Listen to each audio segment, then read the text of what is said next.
क्या एक मेन को उस बच्चे के लिए मेंटेनेंस देना पड़ेगा जो उसका बायोलॉजिकल चाइल्ड भी नहीं है? इस पर सुप्रीम कोर्ट ने एक बहुत बड़ा डिसीजन सुनाया है।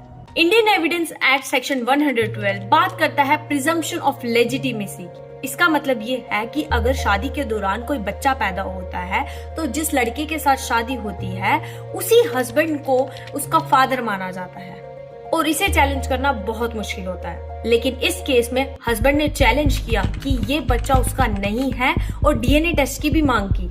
जब उस डीएनए टेस्ट की रिपोर्ट आई तो ये साफ हो गया कि वो लड़का उसका बायोलॉजिकल फादर नहीं है। सुप्रीम कोर्ट ने इस सिचुएशन में कुछ बहुत इंपॉर्टेंट पॉइंट्स कहे। कोर्ट ने ये कहा कि अगर ये डीएनए टेस्ट से प्रूव हो जाता है कि उस बच्चे का बायोलॉजिकल फादर कोई और है तो सेक्शन 125 के तहत उसे मेंटेनेंस देने के लिए फोर्स नहीं किया जाएगा। कोर्ट ने क्लैरिफाई किया कि डीएनए टेस्ट एक कंक्लूसिव प्रूफ है, सारे पुराने कानूनी अजम्पशंस काम नहीं करेंगे। कोर्ट का मानना यह है कि कानून को सच्चाई के साथ चलना चाहिए।